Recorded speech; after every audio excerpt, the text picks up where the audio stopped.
Millionaire forgot his wife's birthday. Oh, you're Daughter hid a sweet. camera in his room at No, 4 p.m. no, She no, screamed, no. "Mom, look what Daddy is doing." Hi, my beautiful family. Welcome back to your own Channy Mr. Peter stories. May God bless your home with peace. May He fill your heart with endless joy. I just created a new channel, Mr. Peter Family, where I'll be uploading 1-hour stories, especially for you. Many of my loyal family members asked for shorter videos because my long stories were difficult for them to finish, and I always listen to my family. I already shared the link in the community. Please don't forget to subscribe and support. We are one big family, and your love keeps me going. I beg you with love, never miss a single second of my stories. The ending is where the tears, the shocks, and the truth live. If you skip, you destroy my heart and all my hard work. I carry guilt when I make mistakes because you trust me. Pressure sometimes makes me stumble like a little child, but I share it with you because you are my family. If you watch till the end, you give life to this family. If you stop early, you break the soul of our bond. Write present if your heart is real. Write I am with Mr. Peter if you'll never leave me. New family, if you doubt me, ask the old family. They know how much love, sacrifice, and truth I've given. This is not just a story. It's love, it's pain, it's us, forever. October rain drummed against the windows of Sunset Cafe as Peter William stepped inside, shaking droplets from his charcoal suit. 28 years old, with calloused hands that built dreams into reality, he moved with the quiet confidence of a self-made man. His construction company was small but growing, and today's government meeting could change everything. All he needed was coffee and 15 minutes to review his presentation. Peter had been awake since 4 a.m., fine-tuning proposals that could secure his first major contract. 3 years of 12-hour days, living on instant ramen and determination, had led to this moment. Success felt close enough to taste, if he could just stay focused for a few more hours. Then he saw her. Valerie sat by the rain-streaked window, 24 and luminous in morning light. Her dark skin glowed warm against a cream sweater, natural hair pulled into an elegant twist. She sketched something in a leather portfolio, absorbed in her work, her tongue peeking out slightly in concentration. When she glanced up and caught him staring, her smile transformed the crowded cafe into something intimate and magical. Time fractured. Peter had dated plenty, ambitious women who understood his drive, beautiful women who appreciated his potential. But this felt different, like recognition, like destiny reaching out to rearrange his carefully planned life. His presentation suddenly seemed less important than learning what made this woman's eyes sparkle with such intelligence and warmth. His feet carried him forward without permission, his usual business confidence deserting him. "Excuse me," he said, his voice slightly hoarse with sudden nervousness. "I don't normally approach strangers, but you looked so—" He gestured at her sketch, words failing him for the first time in years. Her laugh was music, warm, genuine, unguarded. "So what? Antisocial, weird, dangerously caffeinated, captivating," he said simply, the word carrying more weight than any business proposal he'd ever written. Pink bloomed across her cheeks, but she didn't look away. Instead, she studied his face with an artist's attention to detail, as if memorizing the exact shade of his eyes, the way sincerity changed his entire expression. "I'm Valerie," she said, closing her portfolio with deliberate care. "Peter." When their hands touched, electricity coursed between them, not just attraction, but something deeper, more permanent. She felt it too, her eyes widened slightly, her breath catching in a way that made his heart race. "Would you like to sit?" she asked, gesturing to the empty chair across from her. "Unless you have somewhere earth-shatteringly important to be?" Peter thought of the meeting that could make his career, the presentation he'd rehearsed 100 times, the government contract worth more money than he'd ever imagined. Then he looked at this woman who just turned his world upside down with a single smile. "Nowhere more important than here," he said, settling into the chair and discovering that sometimes the most important decisions happen in heartbeats, not boardrooms. For the next 3 hours, they talked like old souls, recognizing each other across lifetimes. Valerie was a graphic designer with dreams of opening her own studio, creating art that moved people rather than just selling products. Peter shared his vision of building not just structures, but communities where families could flourish and dreams could take root. "I want to create something that lasts," Peter said, his eyes lighting up as he described affordable housing projects that could change neighborhoods. "Buildings that don't just shelter bodies, but nurture souls." "That's beautiful," Valerie replied, her admiration genuine. "Most people build for profit. You want to build for purpose." They discovered synchronicities that felt like signs. Both had lost their fathers young. Both dreamed of large families. Both believed that success meant nothing without people to share it with. When Valerie mentioned her love of terrible poetry, Peter confessed he wrote it himself. Badly, but with genuine feeling. "I have to go," Valerie finally said, glancing at her watch with obvious reluctance. "I have a client meeting that could change my career." Peter's heart sank, but then she smiled, the kind of smile that rewrites entire futures. "Can I see you again?" he asked, desperation making his voice rougher. "Tonight?" "Tomorrow. I know this sounds insane, but I feel like I've been waiting my whole life to meet you." Valerie's smile could have powered the entire city. "Tonight," she said, writing her number on a napkin in elegant script that he would frame and keep forever. "But Peter." "Yes?" "Don't change who you are for anyone, including me. Promise me that." As she walked away, Peter clutched that napkin like a sacred text, knowing with absolute certainty that his life had just been divided into 2 distinct chapters. Watching him flip a pancake that looked more like abstract art. "But talented in other areas," Peter countered, pulling her close to prove his point. "Much more talented," she agreed against his mouth. Peter discovered poetry, terrible, wonderful verses that made Valerie cry happy tears. He'd hide them everywhere, taped to her car windshield, slipped into her work bag, tucked between pages of books she was reading. "Your laugh breaks morning open. Your touch rebuilds my world. Without you, I'm half finished. With you, I'm finally whole."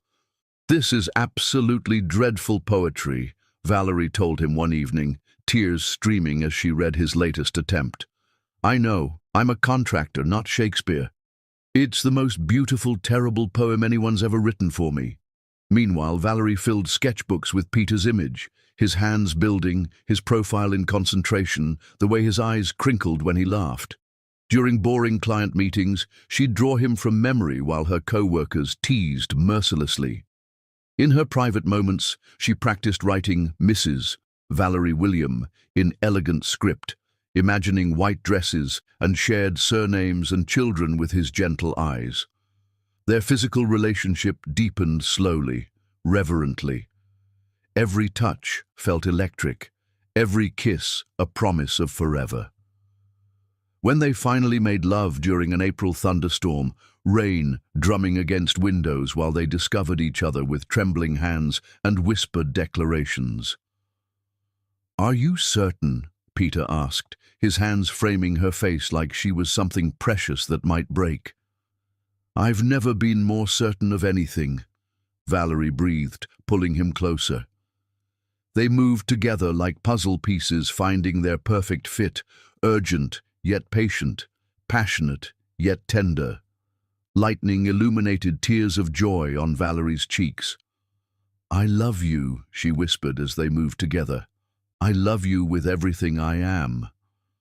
Afterward, they lay tangled while the storm raged outside, both understanding they'd crossed into something permanent, something sacred. "That was," Peter began. "Everything," Valerie finished. Everything I didn't know I was waiting for. The spring festival in May became the defining moment of their relationship. Peter had been planning for weeks, secretly coordinating with the festival organizers. When darkness fell and the lantern lighting ceremony began, Valerie gasped as hundreds of paper lanterns rose into the night sky, arranged to spell out, "I love you, Valerie," in glowing letters against the stars. "Peter," she breathed, tears streaming down her face as the entire crowd turned to look at them. "I wanted everyone to know," he said, pulling her close. "I wanted the whole world to know that I'm hopelessly forever in love with you." She kissed him then, right there in front of hundreds of strangers, pouring all her love into that kiss while the crowd cheered and the lanterns drifted toward heaven. Their friends watched their relationship with a mixture of envy and awe. Peter and Valerie had that rare connection that everyone dreams of. They finished each other's sentences, communicated with just glances, seemed to operate on the same wavelength. At parties, they'd gravitate toward each other like magnets, unable to stay apart for long. "You two are disgustingly perfect together," Valerie's best friend Sarah complained one evening, watching Peter automatically hand Valerie a sweater when she shivered slightly. "How did he even know you were cold?" Sarah's boyfriend Mark asked in amazement. "He always knows," Valerie said simply, smiling as Peter wrapped the sweater around her shoulders and pressed a kiss to her temple. They'd started talking about the future with absolute certainty. Not if they got married, but when. Not if they had children, but how many and what they'd name them. Peter had already mentally designed their dream house. A place with big windows for Valerie's art studio and a garden where their children could play. "I want at least 3 kids," Valerie said one lazy Sunday afternoon, her head in Peter's lap as he played with her hair. "I want whatever makes you happy," Peter replied, "though I'm hoping for a little girl who looks exactly like her mother. And I want a little boy with his father's kind heart and gentle hands."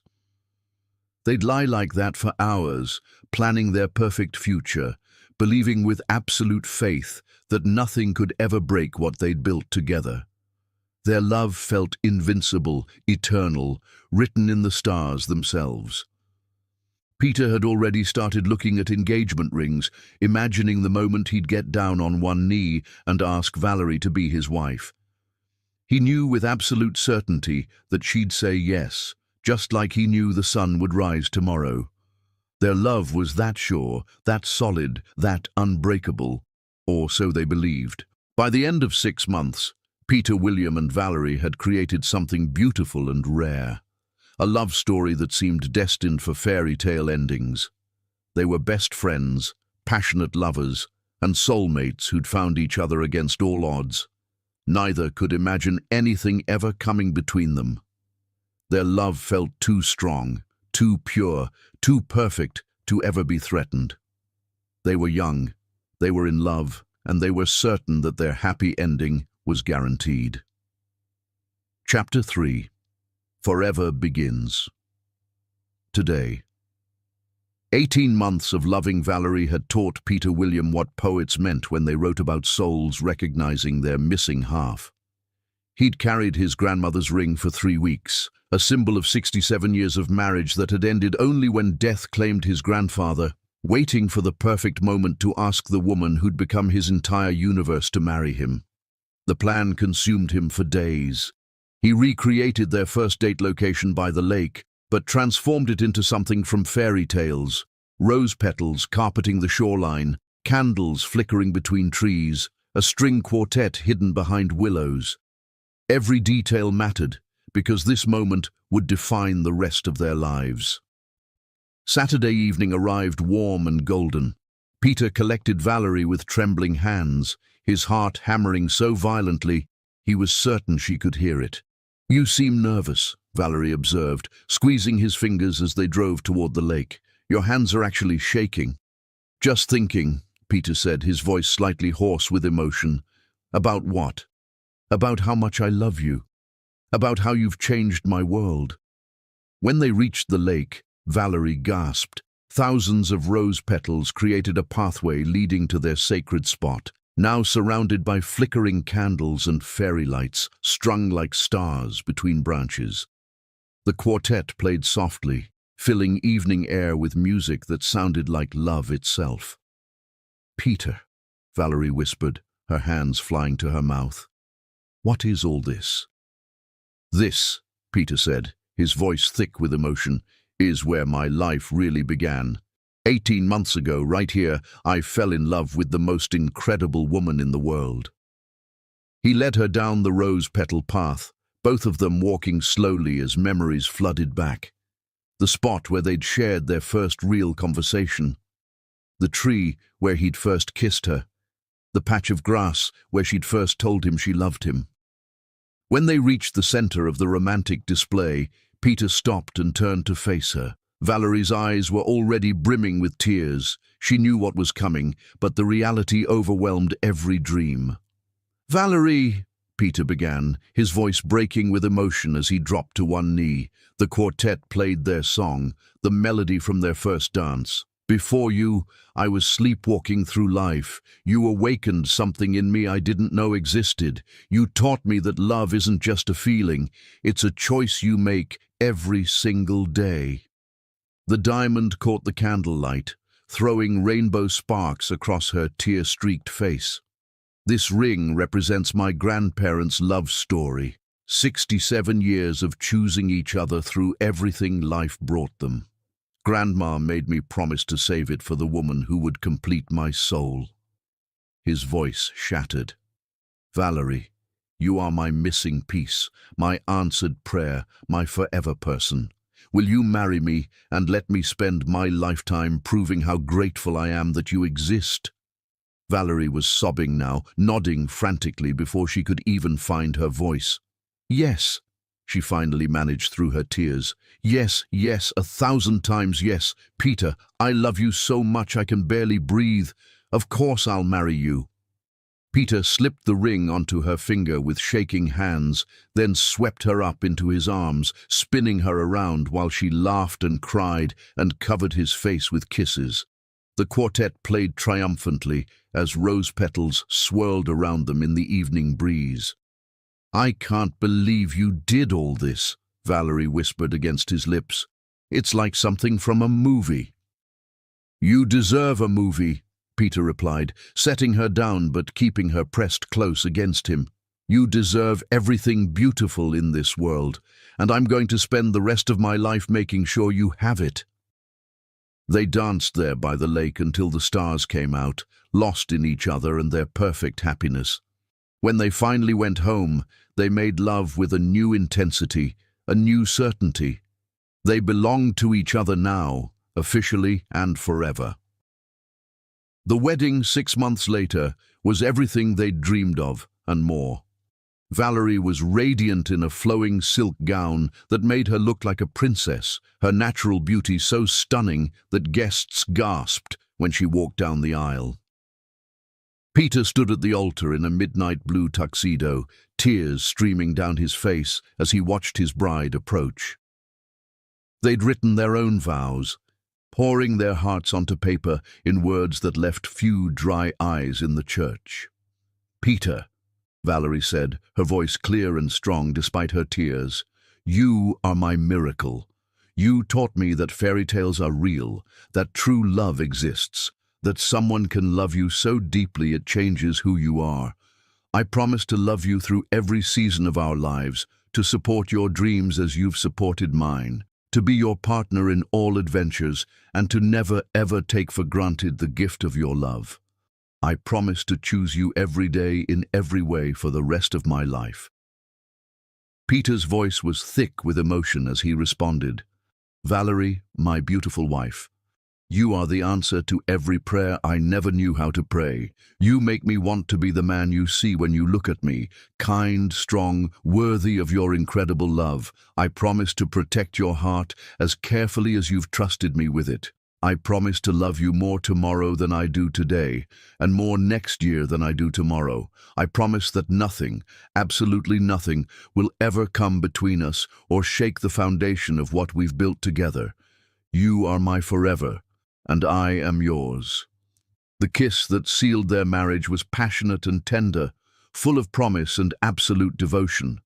Their guests cheered as they walked back down the aisle hand in hand, Mr. and Mrs. William, ready to begin their beautiful life together. The reception lasted until dawn, with Peter and Valerie dancing like they were the only two people in the world. They swayed to romantic ballads, laughed through upbeat songs, and held each other close during the last dance of the evening. "How does it feel to be Mrs. William?" Peter asked as they danced to their wedding song. "Like coming home," Valerie whispered back, "like the first day of forever." Their honeymoon in Italy was pure magic. 2 weeks of exploring ancient cities, making love in luxury hotels, and planning their perfect future. They talked about the house they'd build, the children they'd have, the life they'd create together. "I want our daughter to have your eyes," Peter said one evening as they watched the sunset over the Mediterranean. "And I want our son to have your gentle heart," Valerie replied, curled against his side. When they returned home, they threw themselves into building their life together. Peter's business was growing rapidly, and Valerie supported him while pursuing her own artistic dreams. They bought a charming house with a garden where Valerie could paint and Peter could plan his future empire. Every morning began with coffee together on their porch. Every evening ended with them falling asleep in each other's arms. They hosted dinner parties for friends, took weekend trips to explore new places, and spent quiet evenings just talking and dreaming. "We're so blessed," Valerie said one night as they lay in bed, her head on Peter's chest while he played with her hair. "Blessed?" Peter asked. "To have found this, to have found each other. Some people search their whole lives for what we have." "We're not just blessed," Peter corrected softly. "We're living proof that fairy tales can come true, and I'm going to make sure we never take it for granted." 2 years into their marriage, when Valerie told Peter she was pregnant, they both cried with joy. Their daughter was born on a perfect spring morning, tiny and beautiful and perfect in every way. They named her young Valerie after her mother, and Peter cried as he held his little girl for the first time. "She's perfect," he whispered. His daughter's tiny fingers wrapped around his thumb.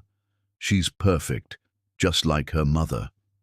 "She has your eyes," Valerie observed from the hospital bed, exhausted but radiant with happiness. "And your strength," Peter replied. "She's going to be incredible." As their daughter grew, their love only deepened. Family dinners filled with laughter, weekend trips to the park, bedtime stories read in silly voices. They created a home full of love and security. Peter, William, and Valerie had built something beautiful together, a marriage based on passionate love, complete trust, and absolute devotion. They believed with all their hearts that nothing could ever threaten what they'd created. They had no idea how wrong they were. Chapter 4. Building Dreams Together. 16 years of marriage had transformed the Williams family into everything Peter and Valerie had dreamed during those early passionate nights of planning their future.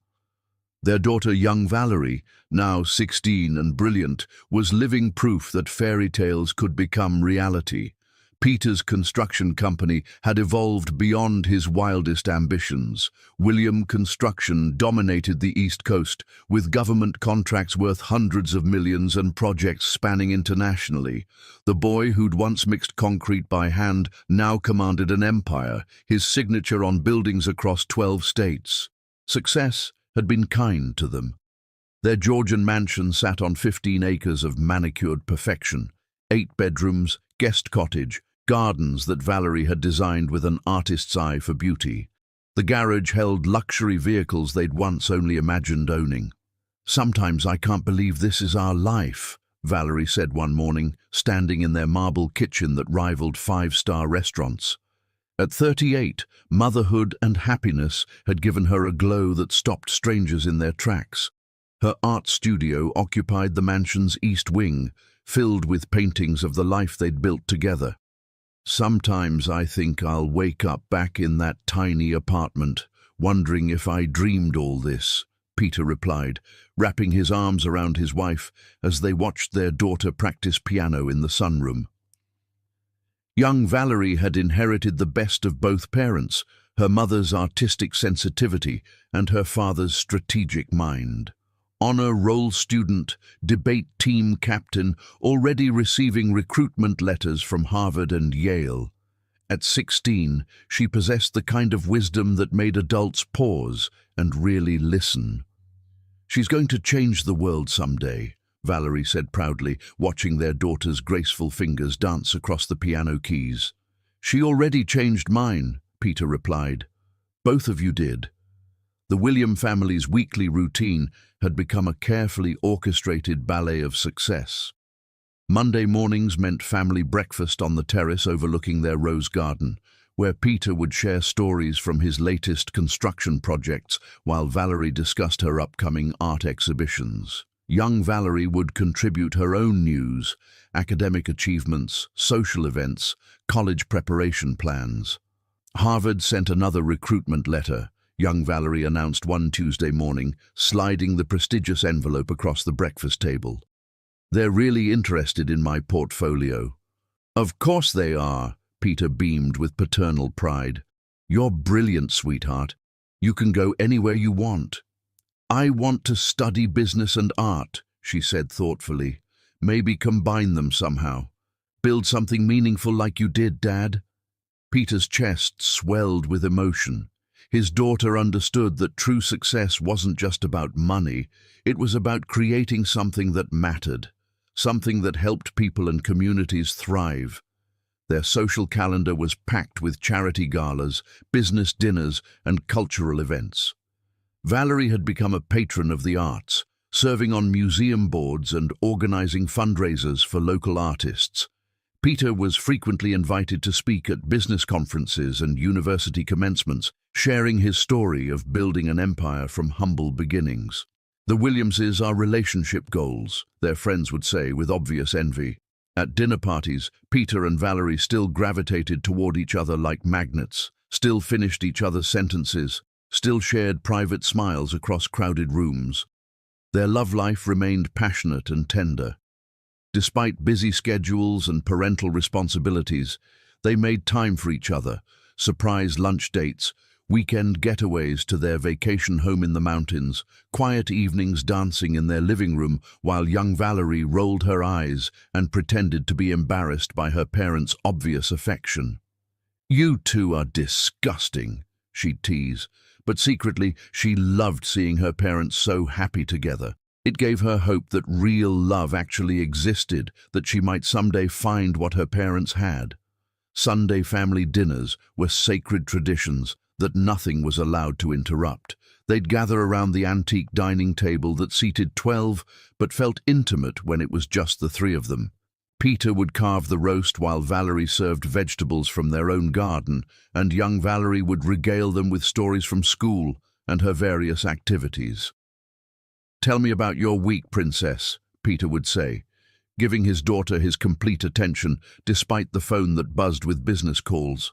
"Well, I aced my calculus test, got elected student body treasurer, and I think I'm finally ready to get my driver's license," young Valerie would reply, knowing her father hung on every word.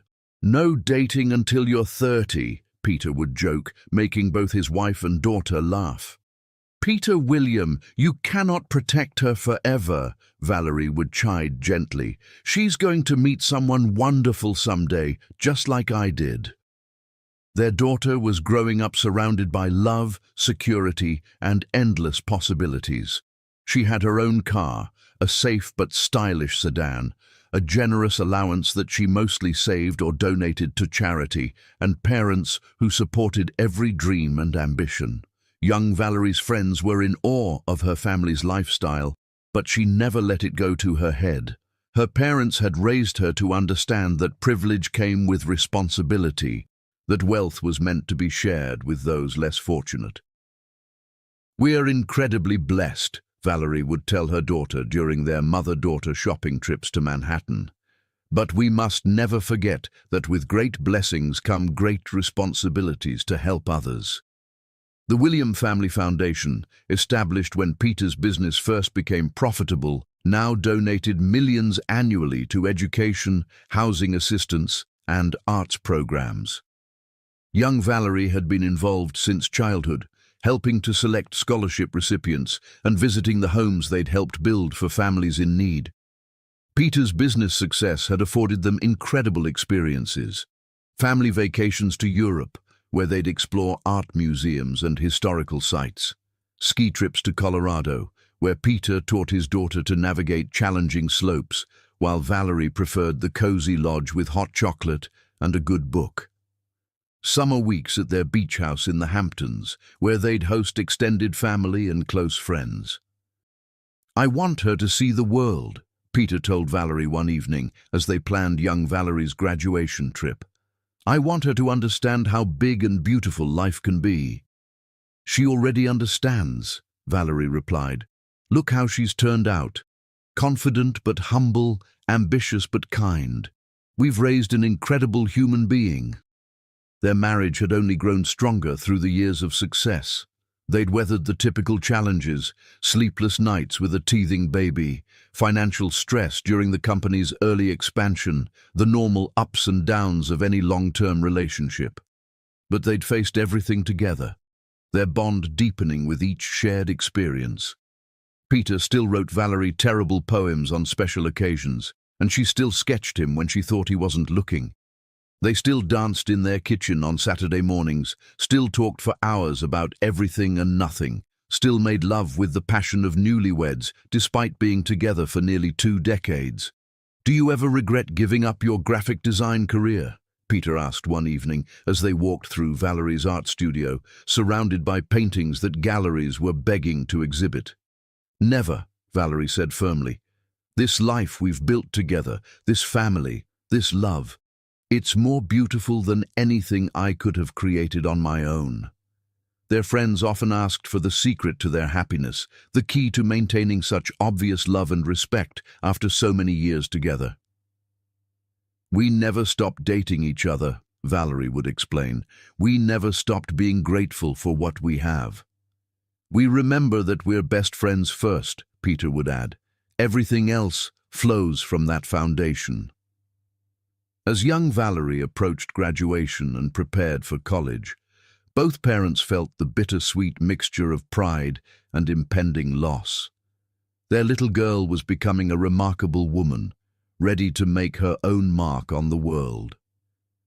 "She's going to be fine," Valerie said one night as they watched their daughter through the window, studying intently at her desk.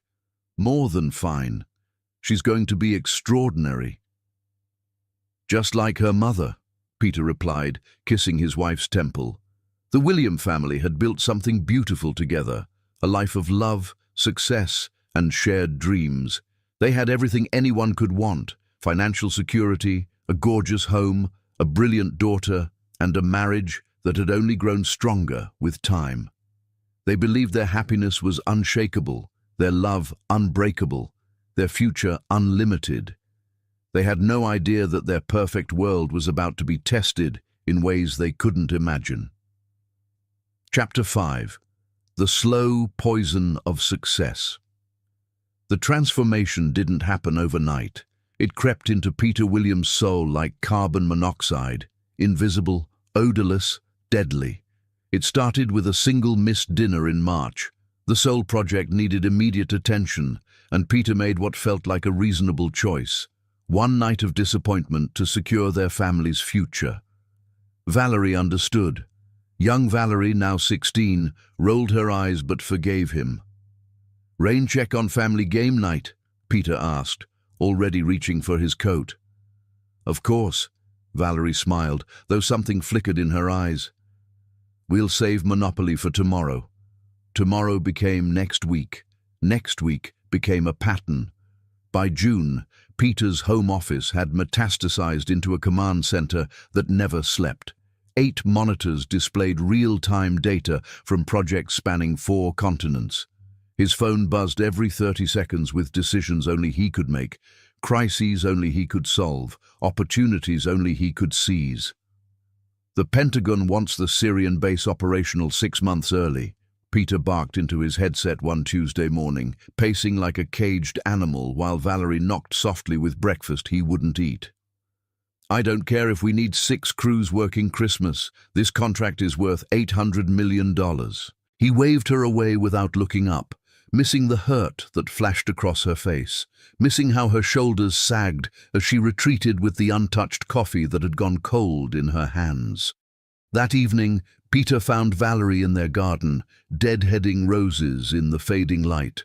Something about her posture, resigned, solitary, made him pause. "Hey," he said softly, remembering suddenly that they hadn't really talked in days. "How was your day?" "Fine," she replied without looking up, her voice carrying a distance that hadn't been there before. "The gallery wants 3 more paintings for the spring exhibition." "That's wonderful," Peter said, but his phone buzzed and his attention fractured. Dubai. Environmental permits. Time sensitive. "I should take this," he said, already stepping away. "It's important." "They're all important," Valerie said quietly. But Peter was already gone. The real poison began in July, when success started feeling like a drug Peter couldn't refuse. Each deal fed his ego, each contract validated his worth, each victory proved he was special, chosen, destined for greatness that ordinary men couldn't achieve. The irony was devastating. The harder he worked to provide for his family, the less present he became for them. The more successful he grew, the emptier his personal life became. But the rush of conquest, the intoxication of power, the validation of being needed and important and indispensable, it filled the growing void inside him with artificial purpose. "Dad, can you help me with my college essay?" young Valerie asked one evening, catching him between calls. Peter looked up from his laptop, seeing his daughter as if for the first time in weeks. When had she gotten so tall? When had that serious adult expression replaced her childish enthusiasm? "Of course, Princess," he said, closing the laptop with genuine intention. "What's it about?" "Describing someone who inspires me," she said, settling beside him on the couch. "I was thinking about writing about you, about how you built something from nothing, how you never gave up on your dreams." Peter's chest swelled with pride and love. This was what mattered. This was why he worked so hard. His phone rang. Beijing. The foundation permits were being challenged, threatening a $2 billion infrastructure project. Peter stared at the phone, then at his daughter's hopeful face. The call could wait 10 minutes. Surely it could wait. But what if it couldn't? What if 10 minutes of delay cost them the entire contract? What if his absence from one crucial call undid months of negotiation? "I have to take this," he said, hating himself even as he reached for the phone. "It's Beijing. The permits are—" "It's okay, Dad," young Valerie said, but her voice had changed. Disappointment masked as understanding. "I know business is important. Give me 30 minutes, Peter promised. Then we'll work on your essay together." The call lasted 2 hours. By the time he finished, young Valerie was asleep on the couch, her laptop open to a half-written essay that began, "My father taught me that dreams require sacrifice, but I'm beginning to wonder if some sacrifices cost more than they're worth." Peter closed her laptop and carried his daughter to bed, promising himself he'd make it up to her tomorrow. But tomorrow brought new crises, new opportunities, new reasons why family time had to wait. The breaking point came in September during Valerie's art exhibition opening, her first solo show in 5 years. She'd worked for months preparing, pouring her heart into paintings that captured their family's happier times. "You'll be there, right?" she asked over breakfast, her voice carrying a vulnerability that should have broken his heart. "The opening is at 7. You promised." "Wouldn't miss it," Peter said, meaning it sincerely. "This is your night, sweetheart. Nothing's more important than supporting your dreams." At 6:30 p.m., Peter was adjusting his tie, genuinely excited to celebrate his wife's talent, when his phone exploded with crisis. The sole labor strikes had escalated. $2 billion hung in the balance. The Korean partners needed immediate reassurance or they'd walk. Peter stared at his reflection in the mirror, tie half-knotted, torn between two worlds that suddenly felt impossible to reconcile. He made the call.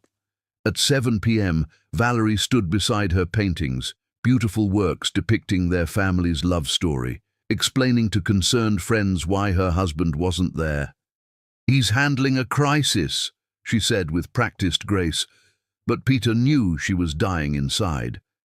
He arrived at 9:30, the exhibition nearly over, guilt crushing his chest as he saw Valerie's forced smile. "I'm so sorry," he began, but she cut him off with a kiss that tasted like tears. "It's okay," she lied. "I know how important your work is." But it wasn't okay. That night, Peter found her crying in their bathroom, shoulders shaking with grief that had nothing to do with tears. "Val, what's wrong?" he asked, though he knew. "I feel like I'm competing with your business for my own husband," she whispered, "and I'm losing. We're both losing." Peter wanted to argue, to explain about responsibilities and pressures she didn't understand. But looking at his wife, really looking, he saw what his choices had cost them. The light in her eyes had dimmed. The spontaneous joy that had made him fall in love with her was buried under resignation and loneliness.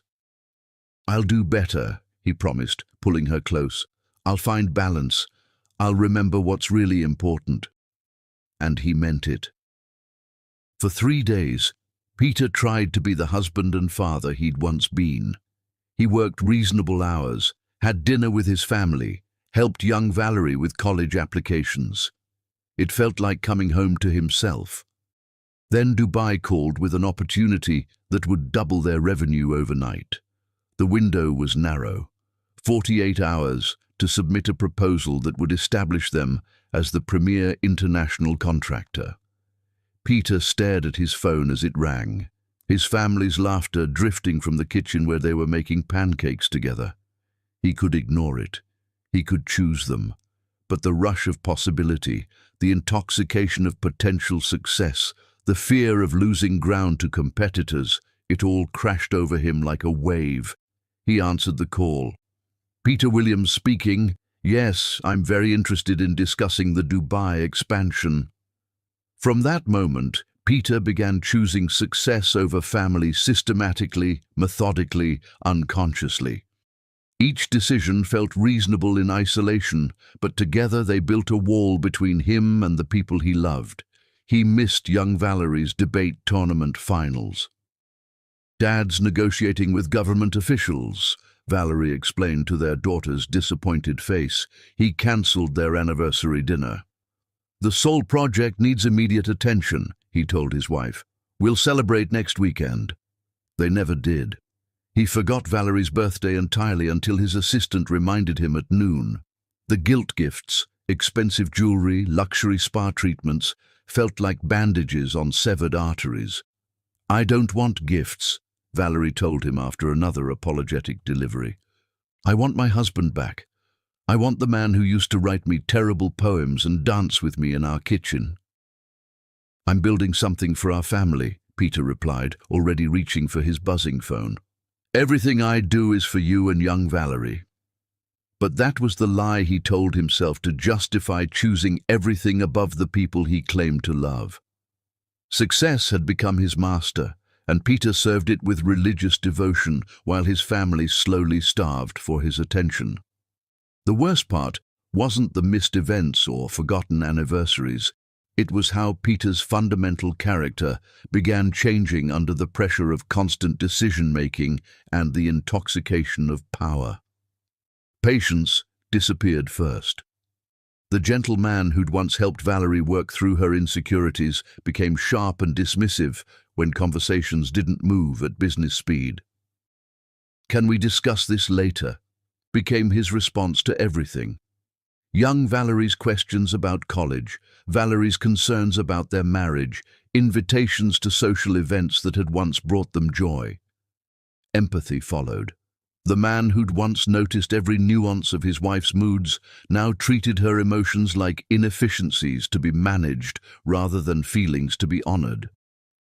"You're being overly dramatic," he told Valerie when she tried to explain how lonely their marriage had become. "I'm working for our future. You should be grateful, not resentful." The cruelest change was how Peter began measuring everything in terms of profit and loss, including his relationships.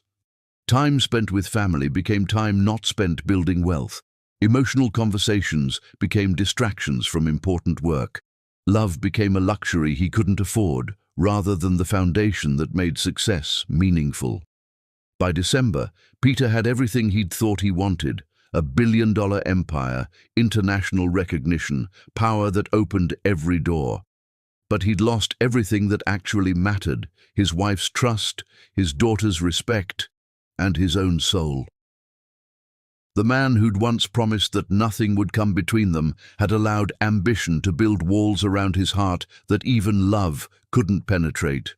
He was becoming exactly what he'd once feared: successful but empty, wealthy but poor in everything that actually mattered. The stage was set for the betrayal that would complete his transformation from the man Valerie had married into someone she no longer recognized.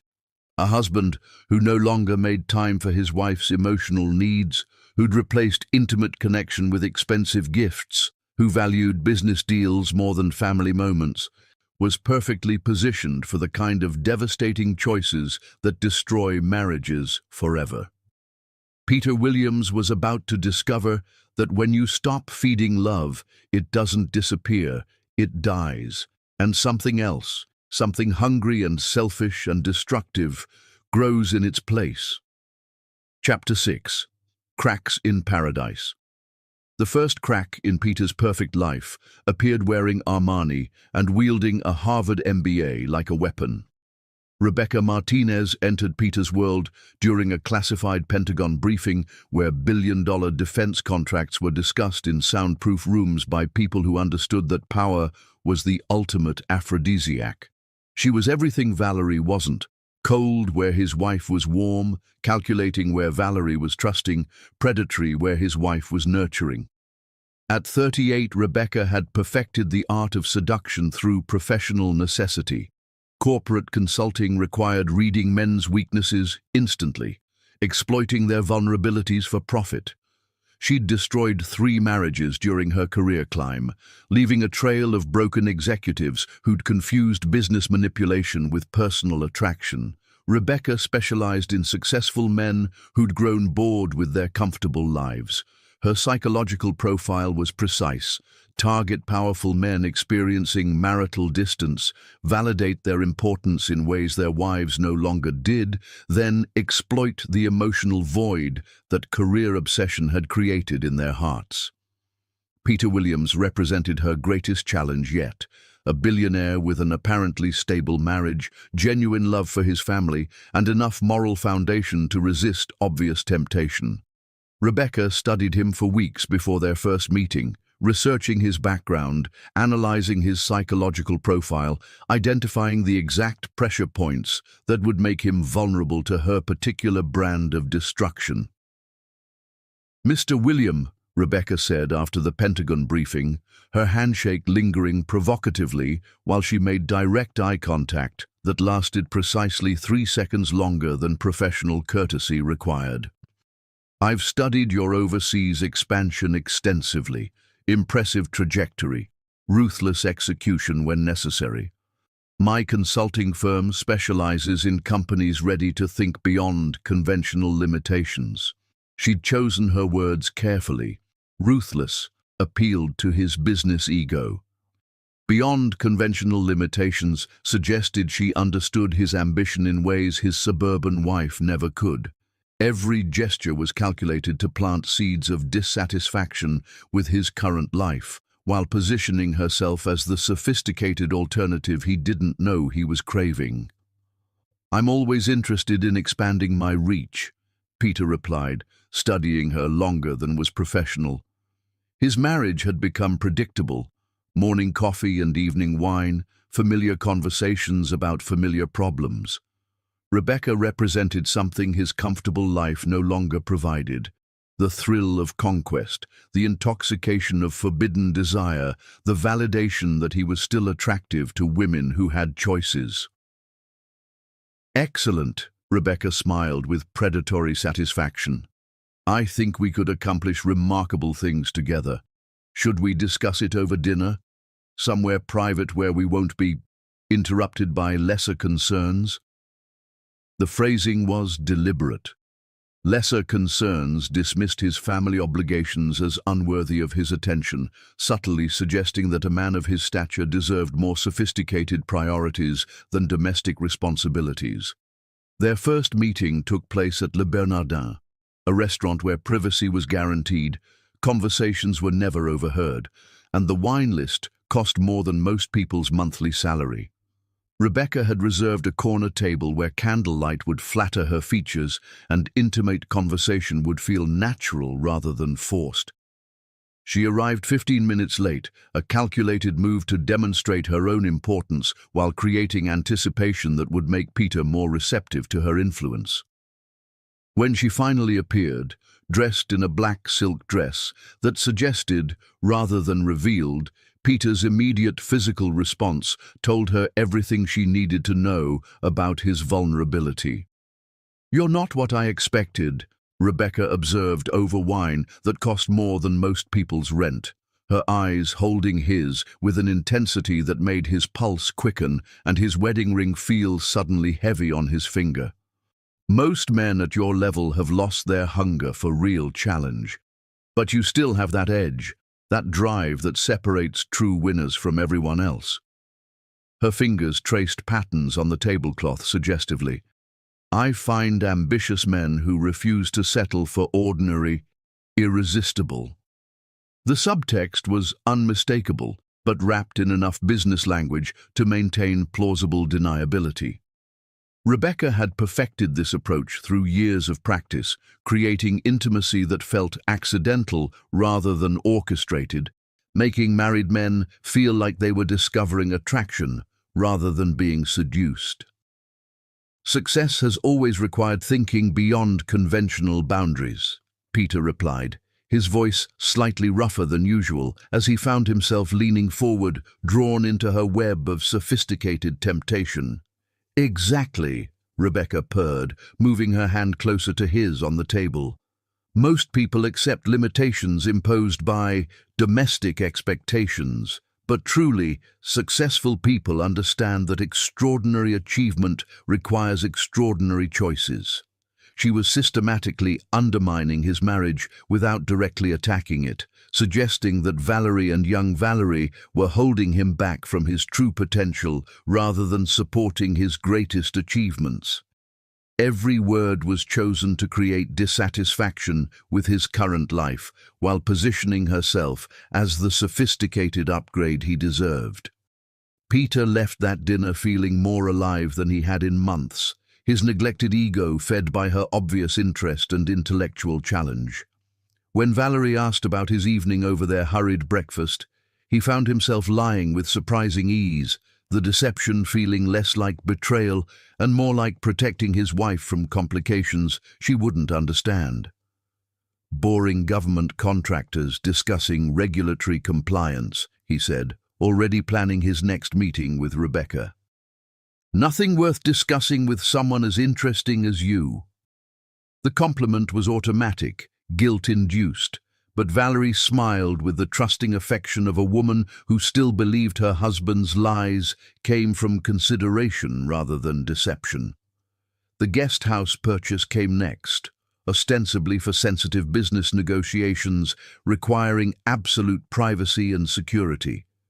Peter convinced himself he needed the space for legitimate reasons: international deals that required confidentiality, government contracts that demanded security clearance, high-stakes negotiations that couldn't be conducted in public spaces.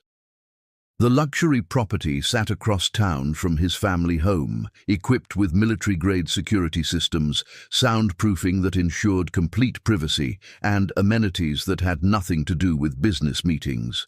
Peter told himself the expensive furnishings and romantic lighting were necessary for impressing international clients, but he knew he was preparing a space for something far more personal than professional negotiations. "Very impressive," Rebecca said during her first visit, her appreciation obvious as she toured the elegantly furnished space with the eye of someone who understood luxury and power. So private, so perfectly intimate for conducting delicate business. The pause before intimate was deliberate, loaded with suggestion that made Peter's chest tighten with anticipation and guilt in equal measure. "Discretion is essential in defense contracting," Peter replied, but they both understood the real purpose of this sanctuary. Some negotiations require complete privacy to reach successful conclusions. Rebecca moved through the space like she owned it, touching surfaces and examining details with the confident familiarity of a woman who expected luxury as her natural environment. When she leaned close to point out architectural details in the contract she'd brought, her perfume overwhelmed his senses, something exotic and expensive that was nothing like Valerie's simple, natural scent. "These specifications are fascinating," she said softly, her hand resting on his arm longer than professional courtesy required, her body close enough that he could feel the heat of her skin through expensive fabric. "I think we could be extraordinary partners in this, and other ventures." The way she said "other ventures" left no doubt about her meaning, but the business context provided just enough cover for Peter to pretend this was still professional rather than personal temptation. "I'm always interested in expanding successful partnerships," Peter replied, his voice thick with desire. He was no longer trying to hide behind business language. When she kissed him, soft and testing at first, then deeper when he responded with the hunger of a man starved for passion, Peter felt like a drowning man being offered oxygen. 23 years of fidelity evaporated in that moment of weakness, destroyed by months of neglecting his marriage in favor of business obsessions that had left him emotionally vulnerable to sophisticated manipulation.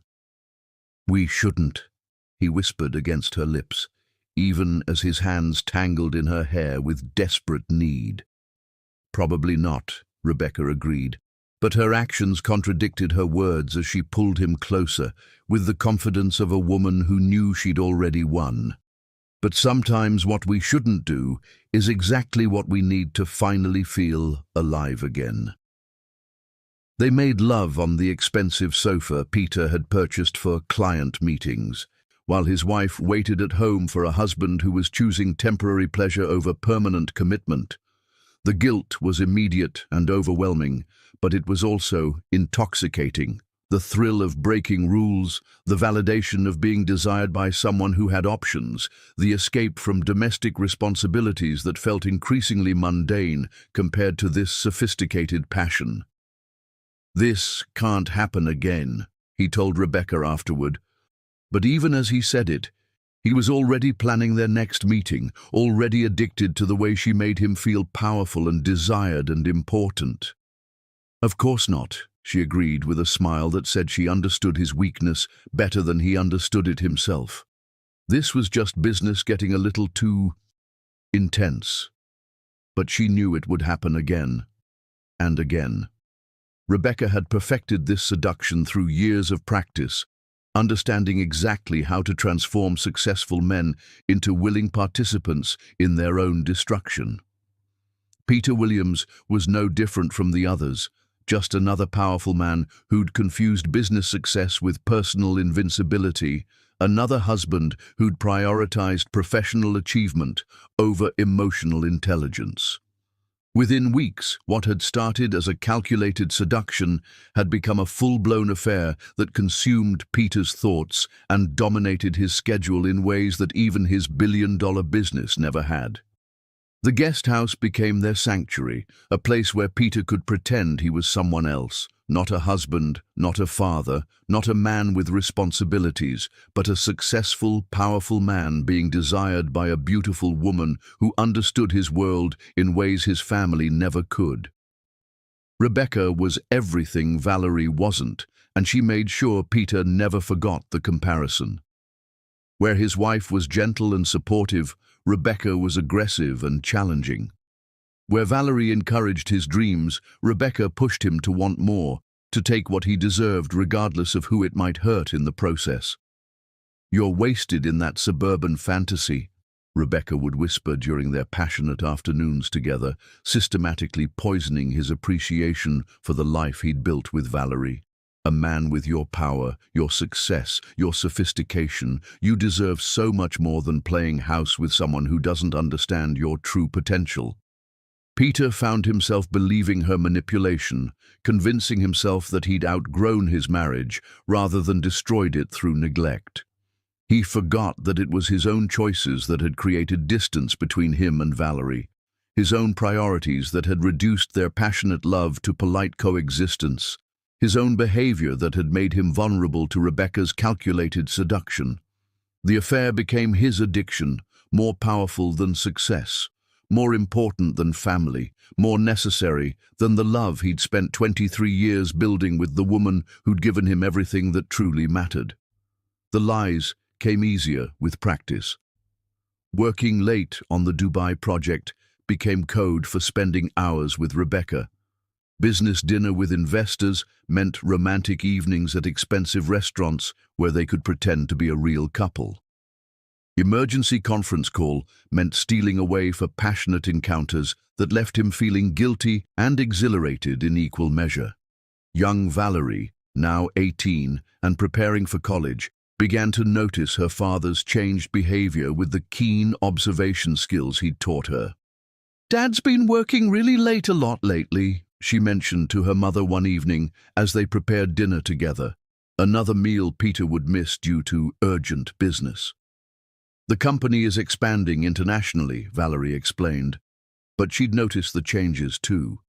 The mysterious phone calls he'd taken private, the expensive cologne that wasn't his usual scent, the way he seemed distracted even when he was physically present.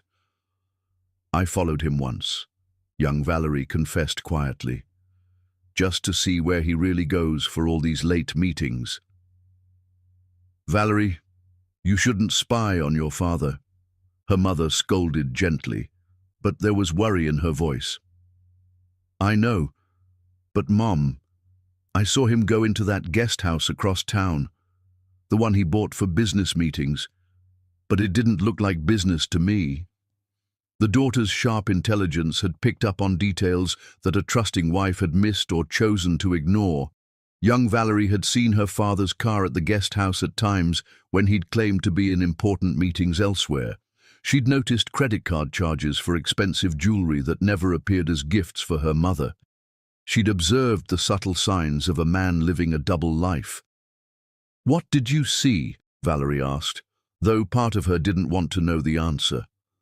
"I don't know exactly," young Valerie said carefully, "but something isn't right. Dad's different. He's lying about where he goes and what he's doing, and—" She hesitated, not wanting to hurt her mother but needing to share her concerns. "I think there might be someone else." The words hung in the air between them like a death sentence. Valerie felt her world tilt on its axis, 23 years of trust and love suddenly feeling fragile and uncertain. "That's impossible," she said weakly. "Your father loves us.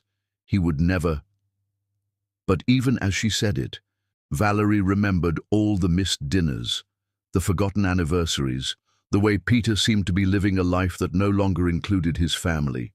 The signs had been there, but she'd chosen to attribute them to business stress rather than face the possibility that her perfect marriage was crumbling. Young Valerie watched her mother's face crumble with the realization that her worst fears might be true. The intelligent, perceptive teenager who had inherited the best qualities of both her parents was about to take matters into her own hands. If her father was betraying their family, destroying the love story that had defined her entire life, then someone needed to expose the truth. And if her mother was too trusting or too afraid to investigate, then it would fall to young Valerie to protect what was left of their family. The stage was set for the discovery that would bring Peter's house of lies crashing down around him. A teenage daughter who'd learned to be observant and strategic from watching her father build his empire was about to use those same skills to destroy his secret life. Peter William, consumed by passion and justifying his betrayal with business success and personal entitlement, had no idea that his own daughter was about to become the instrument of his downfall. Chapter 7. The Daughter's Investigation. Young Valerie Williams had inherited more than exceptional genes. She possessed her father's strategic brilliance and her mother's emotional intelligence, creating a formidable combination that would prove devastating to anyone foolish enough to betray her family. At 18, she was nobody's fool. The conversation with her mother had confirmed what her instincts had been screaming for weeks. Her father was living a double life, and that deception was slowly murdering her family from within. While her mother seemed paralyzed by the possibility of betrayal, young Valerie felt only cold, calculating determination. If Peter William thought he could destroy their family for some midlife crisis fantasy, he was about to learn that his daughter was every bit as ruthless as he'd taught her to be. "Time to find out what you're really doing, Dad," she announced to her reflection, her jaw set with the same stubborn resolve that had built Peter's empire. "And when I do, you're going to face consequences you never imagined." Young Valerie's investigation began with forensic precision that would have impressed FBI analysts.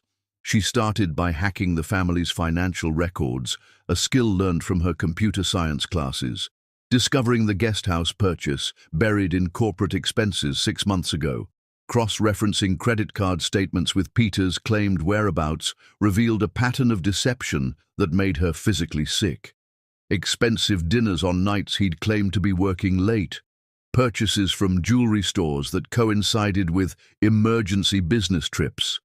Most damning of all, hotel charges during times when he was supposedly in back-to-back board meetings.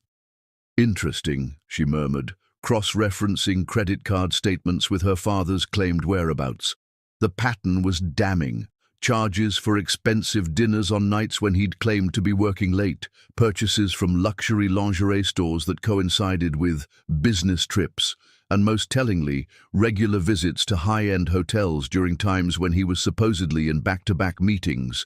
Her next step was physical surveillance, a skill she'd learned from watching too many spy movies, but executed with the methodical precision of someone who'd inherited her father's business acumen. She borrowed her best friend's car and followed Peter discreetly, documenting his actual activities versus his claimed schedule. The truth was worse than she'd imagined.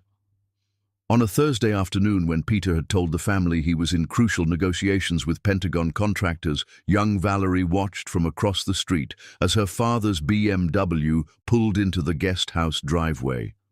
Minutes later, a sleek red Porsche arrived, and out stepped a woman who definitely wasn't conducting business, at least not the legal kind. Rebecca Martinez was everything young Valerie had feared: sophisticated, predatory, and clearly comfortable playing the role of the other woman. She watched through binoculars as Rebecca let herself into the guest house with a key, as if she belonged there, as if this was a routine they'd established over months of betrayal. "You bastard," young Valerie whispered, her heart breaking for her mother while rage filled her chest. "How could you do this to us?" She documented everything: license plate numbers, times, photographs taken from a distance that clearly showed her father and Rebecca together. But she knew that photographic evidence wouldn't be enough. Her mother would need irrefutable proof, something so devastating that even her trusting nature couldn't rationalize it away. That's when young Valerie decided she needed to see inside the guest house, to capture the affair in action in a way that would leave no room for doubt or denial. Research into surveillance equipment led her to a high-tech electronics store where she purchased a state-of-the-art wireless camera system using money from her college fund. The tiny device was virtually undetectable, capable of streaming high-definition video directly to her laptop and could be activated remotely from anywhere. "This is for a school project," she told the suspicious store clerk, her practiced smile hiding the fury and determination burning in her chest. "We're studying corporate security systems." The most dangerous part of her plan was gaining access to the guest house to plant the camera. Young Valerie spent days observing the pattern of Peter and Rebecca's meetings, learning their schedule, waiting for the perfect opportunity. Her chance came on a Tuesday, when she knew her father was legitimately in a board meeting downtown. She'd called his office to confirm. Rebecca's Porsche wasn't in the driveway, meaning the house would be empty. Young Valerie had picked the lock, a skill learned from YouTube videos and practiced on their garden shed, and slipped inside like a ghost. The guest house was even more damning than she'd imagined.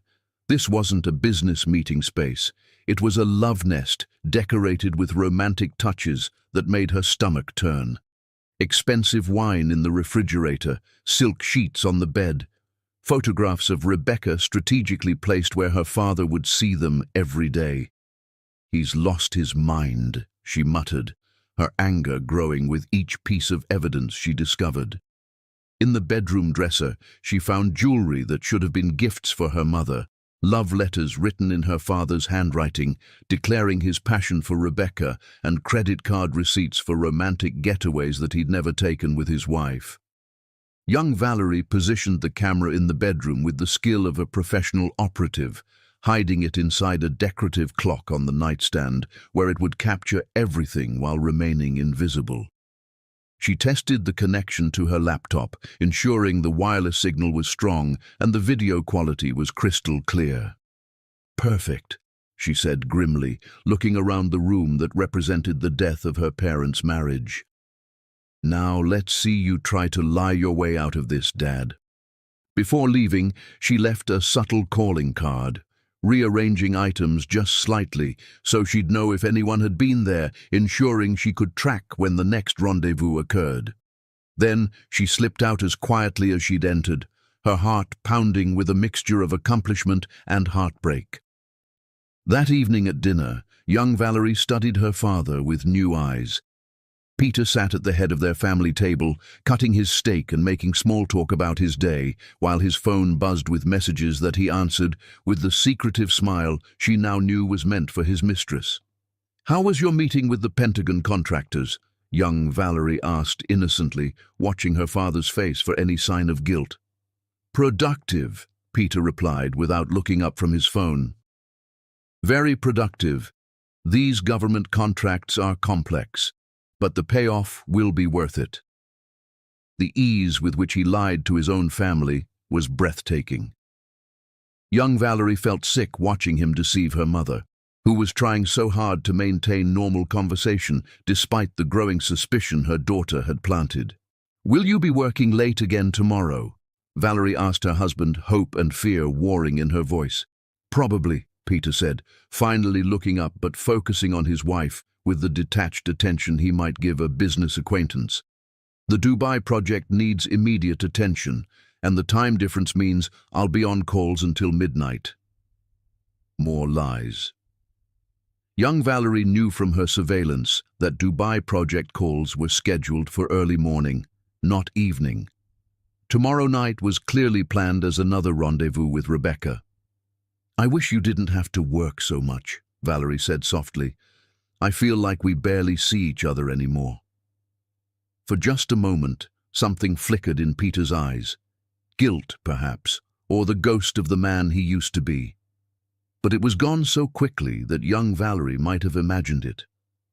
"Success requires sacrifice," he said, the corporate buzzwords falling easily from his lips. "Everything I do is for this family, to secure our future."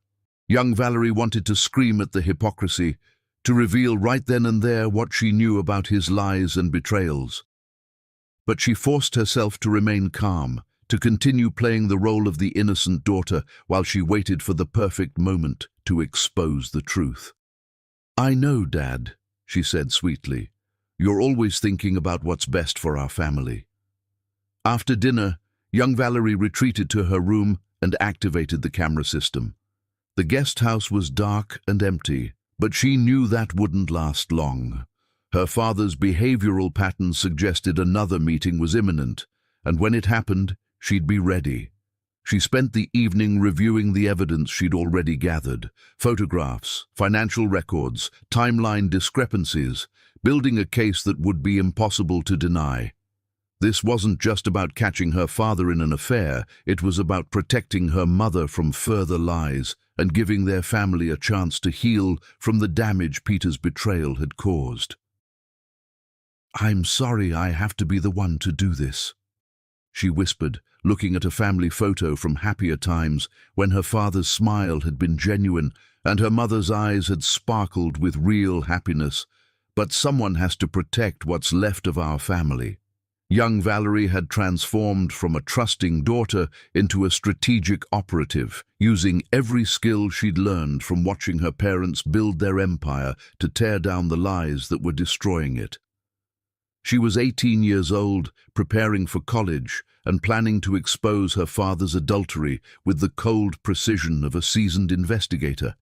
The camera was in place. The evidence was mounting. All that remained was waiting for Peter to give her the final proof she needed to destroy his double life once and for all. The trap was set, and young Valerie Williams was ready to spring it. Chapter 8. Truth revealed on her birthday. October 15th should have been a celebration of love, family, and 23 years of marriage. Instead, it became the day Valerie Williams discovered that her perfect life was built on lies, and her fairy tale love story was actually a tragedy. The morning began with heartbreaking optimism. Valerie woke early, humming as she prepared breakfast for her family, still believing today might mark a turning point in their struggling marriage.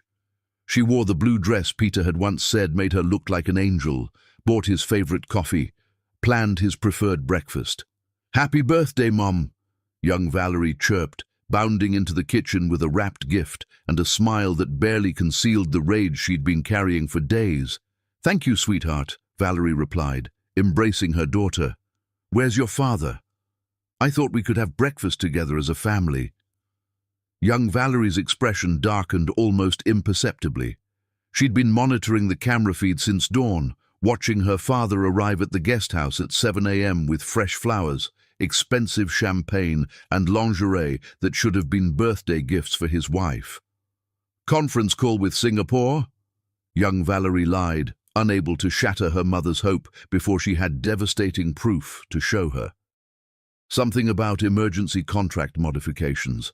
Peter materialized at 9 a.m., freshly showered and wearing his most expensive suit, phone already buzzing with what he claimed were urgent international calls. "Happy birthday, beautiful," he said, kissing Valerie's cheek with the mechanical affection of a man performing his marital duties. "Sorry, but I need to make this quick. The Defense Department moved up the Syrian project deadline, and I'm in crisis meetings all day." Valerie's face crumpled, hope dying in her eyes. "But Peter, it's my birthday. You promised we'd spend the day together."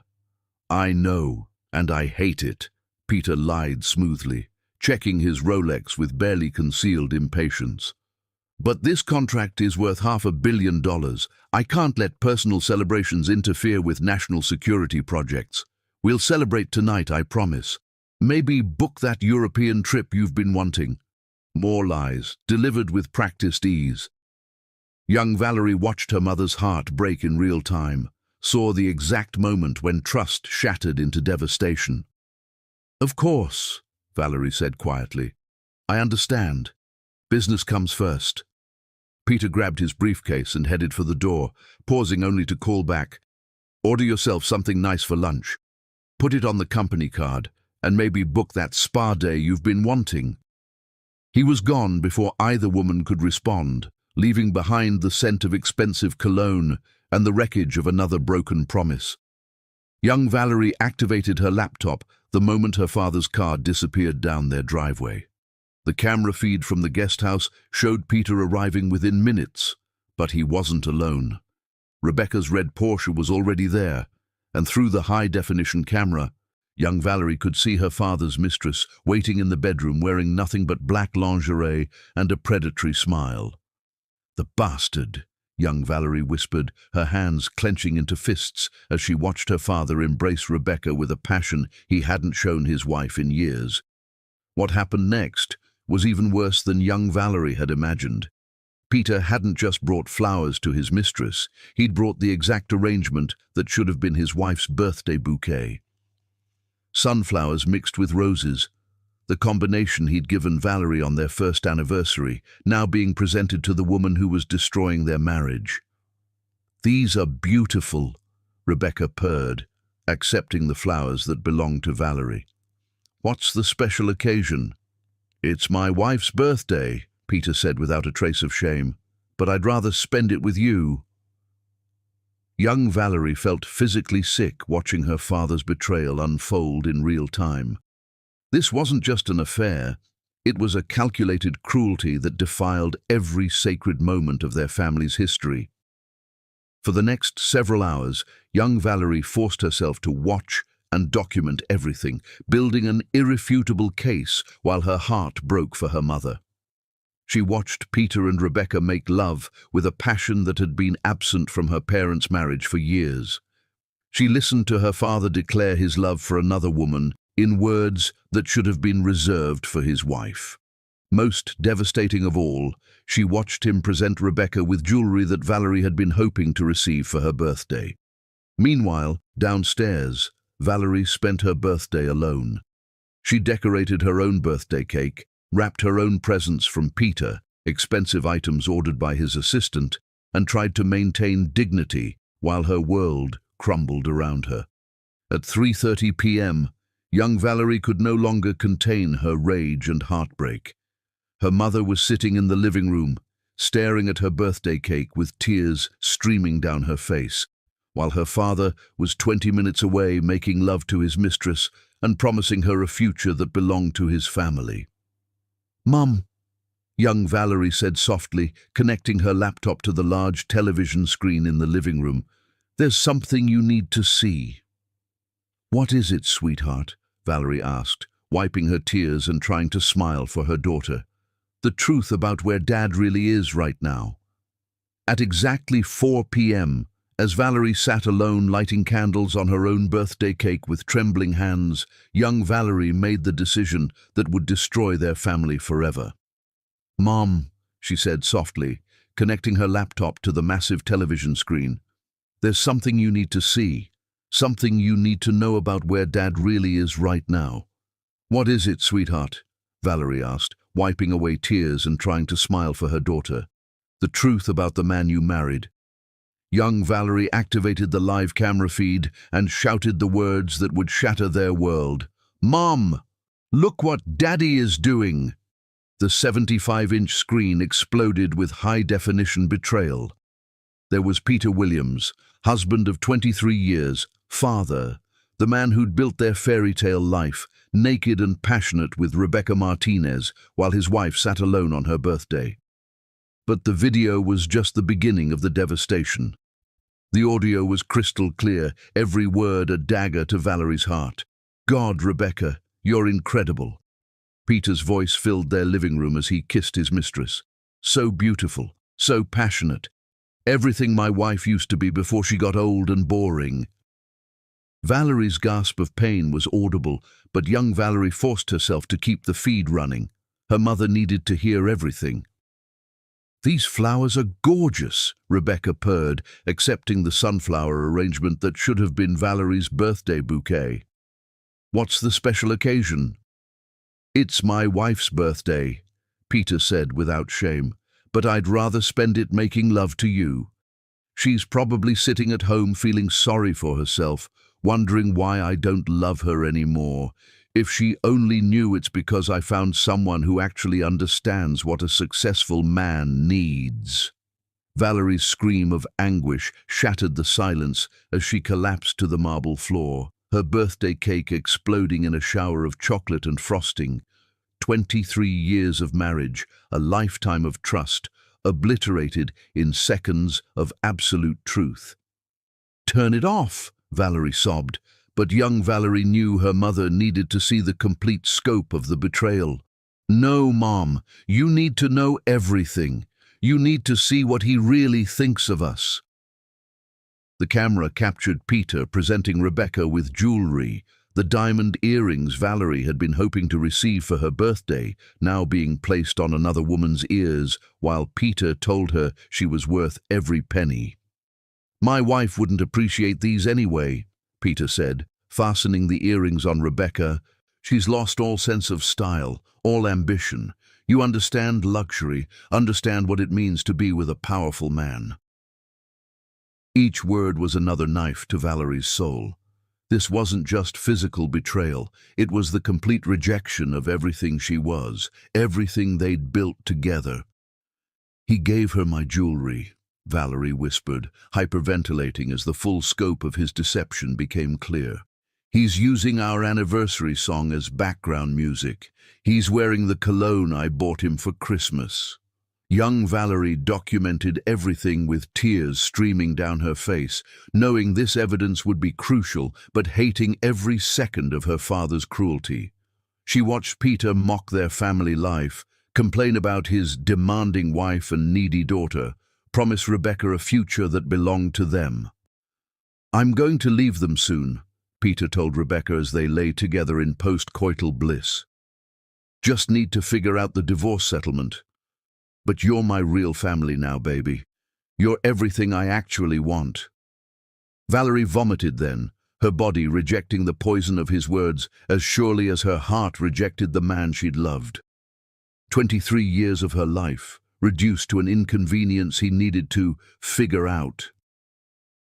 I can't breathe," Valerie gasped, clutching her chest as a panic attack overwhelmed her. "He doesn't love me. He never loved me. It was all a lie." Young Valerie knelt beside her mother, both women sobbing as they watched the destruction of everything they'd believed in. The camera showed Peter and Rebecca planning vacations to places he'd promised to take his wife, discussing business deals that would eliminate his need to pretend with his family anymore. "We have to leave," young Valerie said through her tears. "We can't stay here and pretend this didn't happen. We can't keep living his lie." Valerie nodded weakly, understanding that their old life was murdered. The man she'd loved for over 2 decades, trusted with her heart and soul, had chosen someone else. Not just physically, but emotionally, mentally, completely. They packed their bags while Peter was still at the guest house, still making love to his mistress, still believing his secret was safe. Young Valerie helped her mother gather important documents, jewelry and photographs, the remnants of a life that no longer existed. Before they left, Valerie wrote a single letter that she placed on Peter's pillow. "We know everything, the cameras, the lies, the complete betrayal of everything we built together. Your daughter watched you destroy our family on my birthday. We're leaving, and we're never coming back. You chose her over us, so now you can have her. But you'll never have us again. The family you threw away." They walked out of their mansion at sunset, 2 broken women carrying suitcases and 23 years of shattered dreams. Young Valerie drove her mother to her sister's house, both of them crying as they left behind the only life they'd ever known together. Peter Williams had gotten everything he thought he wanted: his successful business, his passionate affair, his freedom from family obligations. But in just a few hours, he was going to discover the true cost of his choices, and it would be higher than any price he'd ever imagined paying. The perfect family was destroyed, the great love story was over, and the man who'd had everything was about to learn what it meant to lose what mattered most. Chapter 9. Desperate Pursuit. Peter Williams returned to his mansion at 11:17 p.m., humming Sinatra and carrying overpriced Italian food like a peace offering. He'd spent his wife's birthday making love to Rebecca Martinez for 6 hours straight, planning their future together while Valerie sat alone decorating her own birthday cake. The silence hit him like a physical blow. No warm kitchen lights, no sounds of life, just the kind of death-cold quiet that settles over crime scenes. But Peter was too drunk on guilt and passion to recognize that his world had already ended. "Val?" he called, juggling takeout bags from Romano's, her favorite restaurant, where he'd taken Rebecca for lunch that very afternoon. "Sorry I'm so late, sweetheart. Brought dinner from that place you love. We can still make this birthday special." The living room destroyed him completely. Valerie's birthday cake lay massacred across marble floors, chocolate and frosting smeared like blood evidence, candles scattered like broken bones. The massive television screen displayed frozen proof of his betrayal. Him kissing Rebecca with passion that belonged to his wife, passion he'd withheld from his marriage for months. The letter waited on their coffee table like a death certificate, written on their wedding stationery in Valerie's elegant script. "We know everything. Your daughter watched you destroy our family on my birthday. We're gone forever. You chose her. Now live with that choice alone. The family you murdered with your lies." Peter's scream shattered the silence as the letter fluttered from his trembling hands. His daughter had seen everything. His wife was gone. His perfect life was ashes because he'd traded gold for garbage. He ran through the mansion like a madman, bellowing their names, checking every room, hoping this was some nightmare he could wake up from. But their closets were gutted, their presence erased, their love for him officially dead. The letter fell from his trembling hands as the full magnitude of his loss hit him. Not only had his affair been discovered, but his own daughter had been the one to expose him. His 18-year-old child had watched him betray everything their family stood for, had seen him choose his mistress over his wife on her birthday, had witnessed the complete destruction of the love story that had given her life meaning. Peter ran through the mansion like a madman, calling their names, checking every room, hoping against hope that this was some kind of nightmare he could wake up from. But their closets were empty, their personal belongings gone, their presence erased from the home they'd built together over 23 years. Phone calls went straight to digital purgatory, both numbers blocked, cutting him off from the only people who'd ever truly mattered. The family photos lining hallways now mocked him, showing happiness he'd incinerated with his own hands. His first instinct was Rebecca. Surely the woman who'd helped destroy his marriage would offer comfort. But her response was ice-cold calculation wrapped in self-preservation. "This is a catastrophe, Peter," Rebecca said without preamble when he called, sobbing. "My reputation will be ruined. Your family drama will destroy my business, and I refuse to be collateral damage in your domestic crisis. We're done. Don't contact me again." The line went dead, leaving Peter alone with the wreckage of both his marriage and his affair. Rebecca, who'd convinced him to throw away everything sacred, had abandoned him the instant their relationship became inconvenient. For 72 hours, Peter became a man possessed. He drove to every conceivable hiding place: Valerie's sister's apartment, her mother's house, their daughter's friends' homes, even the coffee shop where they'd first met. Everywhere he found locked doors and hostile faces. "They don't want to see you," Valerie's sister Sarah told him through her chain-locked door, her voice dripping with disgust. "That little girl worshipped you, Peter. You were her hero, her example of what men should be, and you destroyed her faith in love itself. How could you do that to your own child?"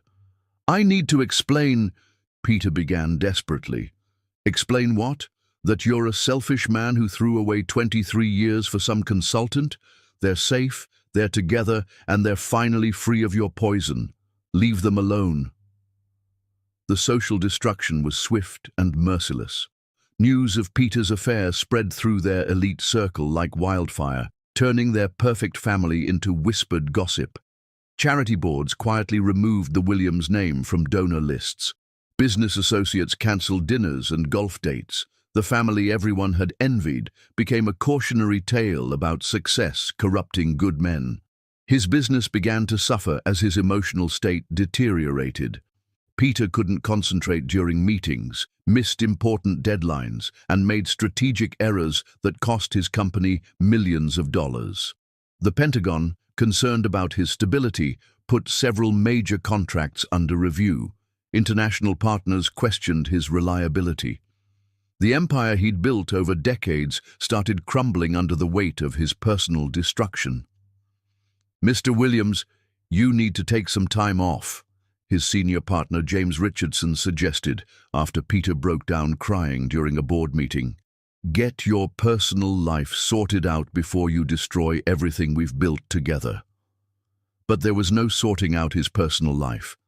Valerie and young Valerie had vanished completely, leaving no forwarding address, no way for him to reach them, no hope of reconciliation. His attempts to hire private investigators were thwarted when the agencies refused to take his case. Locating people who clearly didn't want to be found crossed ethical lines they weren't willing to breach.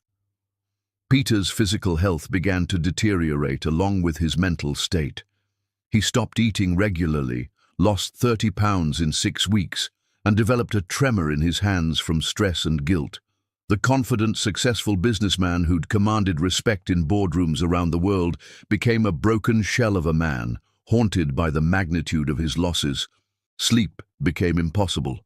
Every night, Peter lay in their king-sized bed, staring at the empty space where Valerie used to sleep, torturing himself with memories of their happiness and the crushing weight of what he'd destroyed. He'd replay their entire relationship, remembering every moment of joy he'd shared with his wife and daughter, understanding too late what they'd really meant to him. The guest house became a shrine to his shame. Peter couldn't bring himself to clean out the evidence of his affair, but he couldn't bear to look at it either.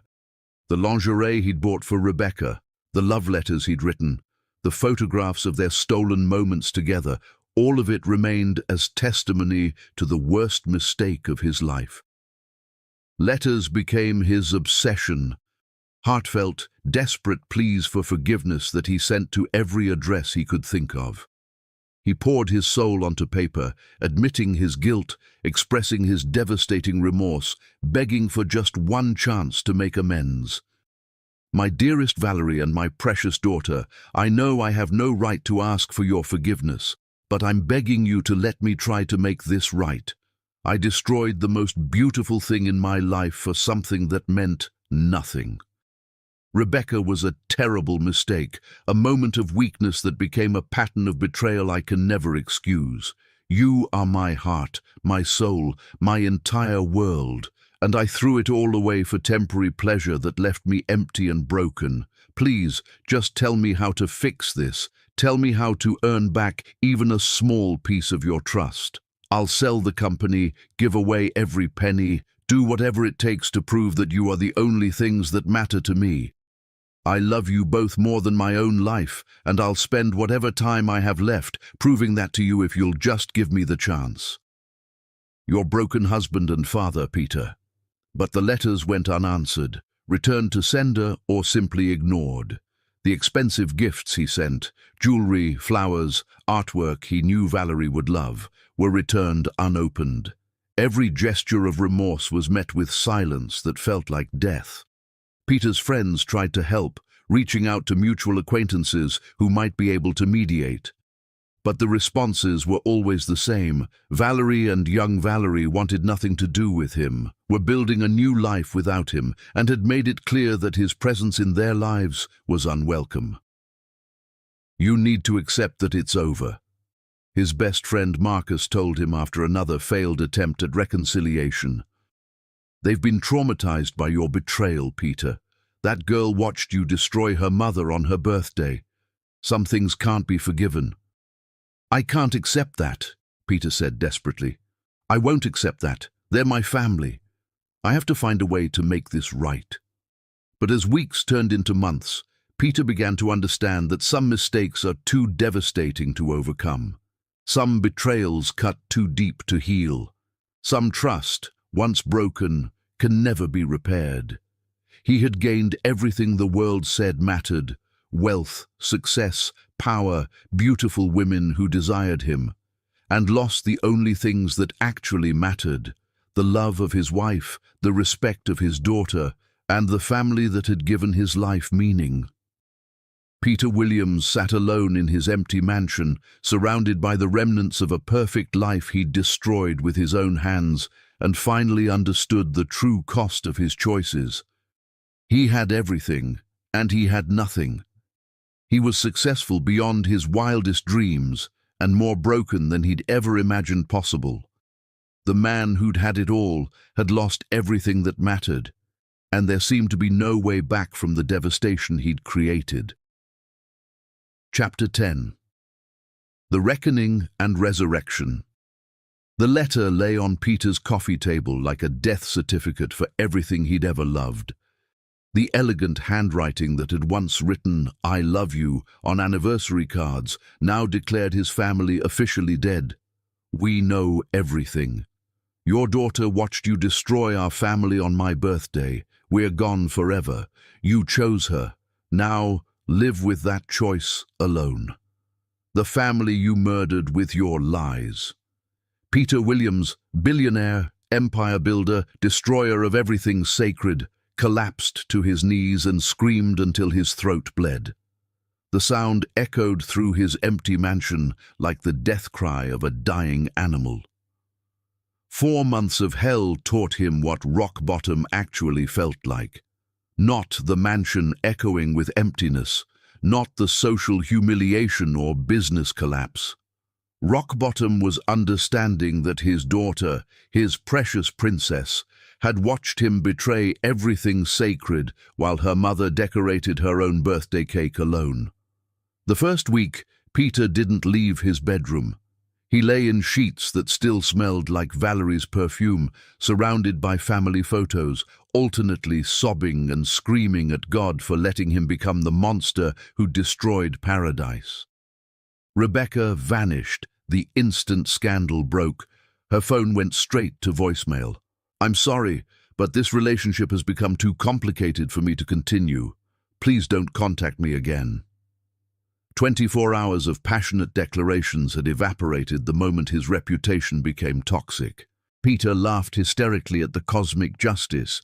The woman who'd convinced him to abandon his family for sophisticated love had abandoned him the instant their affair became inconvenient. The second week brought desperate action. Peter hired the city's best private investigators, only to be told that pursuing his family would constitute stalking.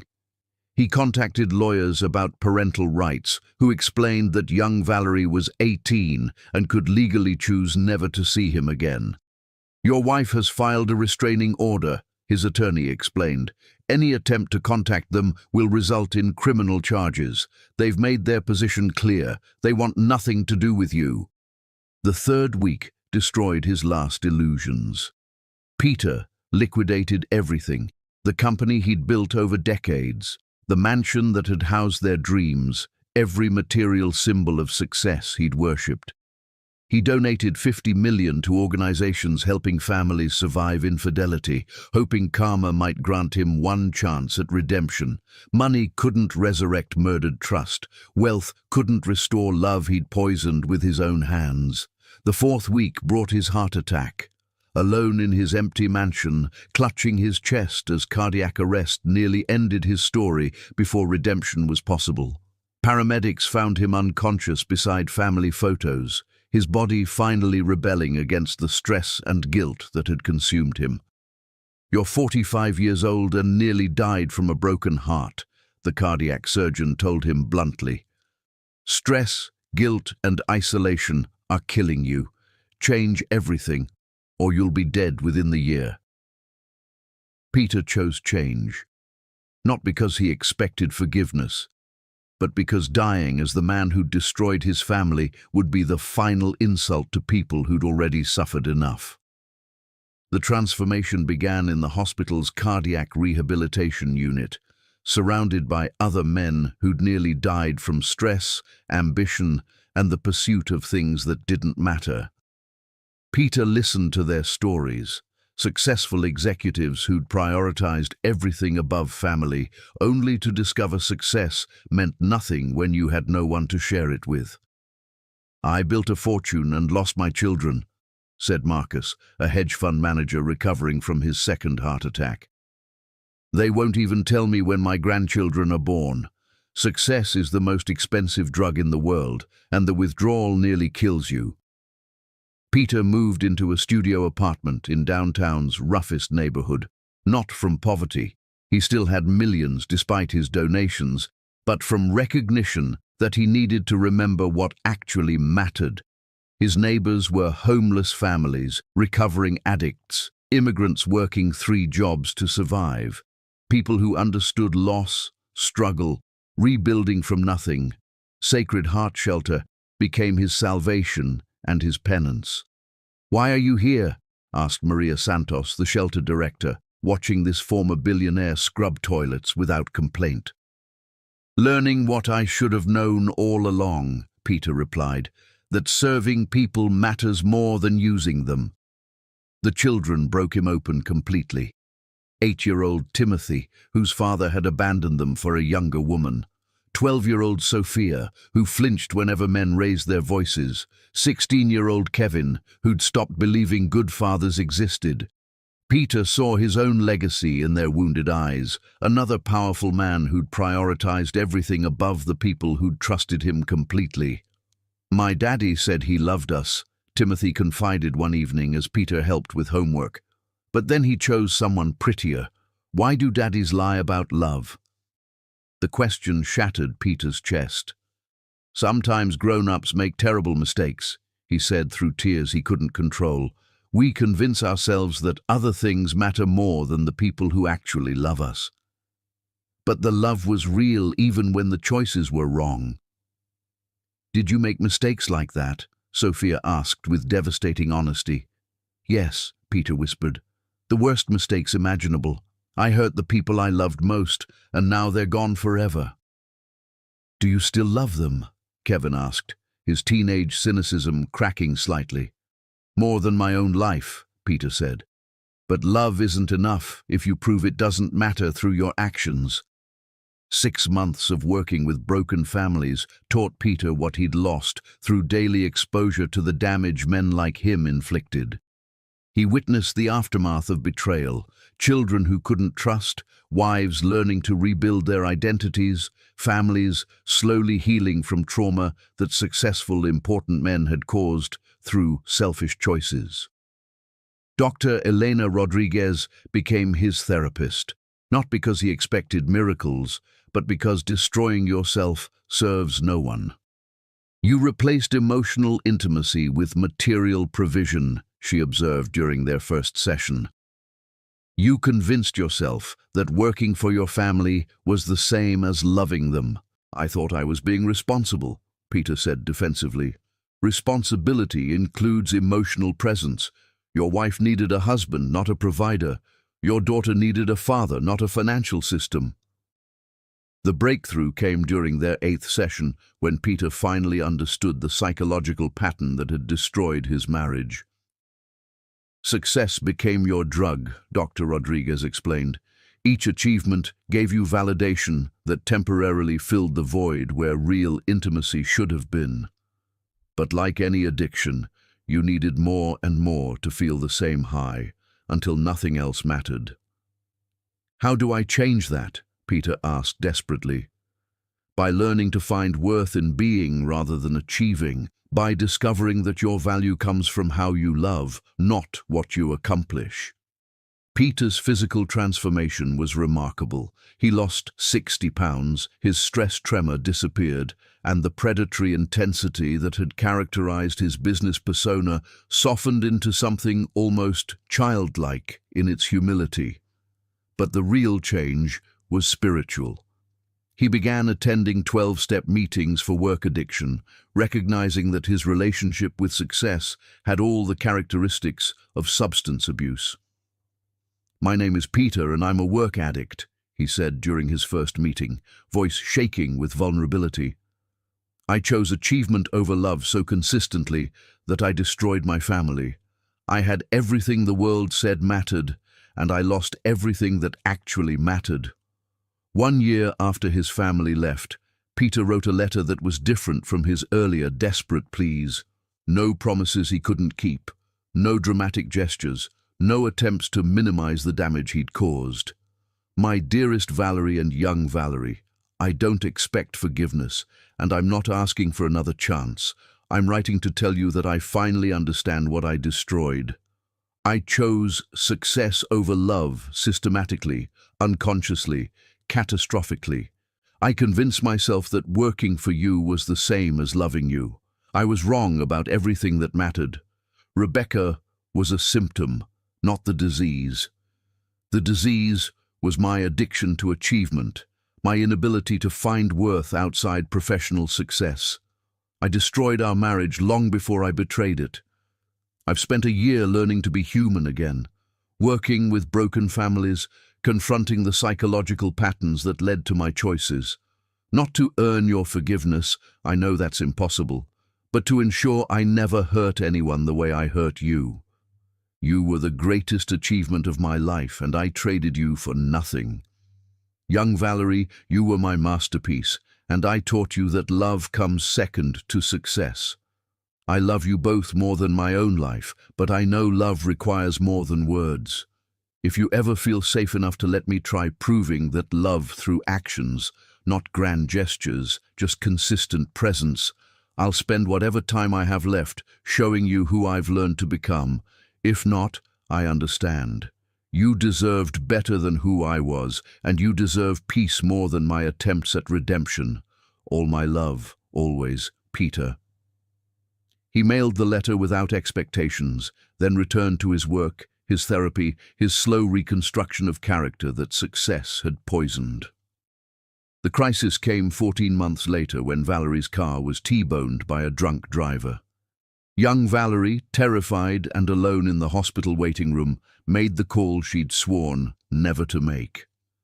"Dad," she whispered, her voice breaking with fear.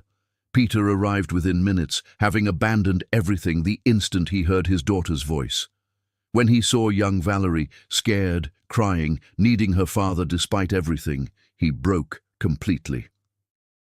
"Is she alive?" he choked out. "She's in surgery," young Valerie said, and for the first time in over a year, let her father hold her while they both wept. The man who embraced his daughter wasn't the cold businessman who'd destroyed their family. This Peter was gentle, present, focused entirely on her needs rather than his own guilt. When she shivered, he gave her his jacket.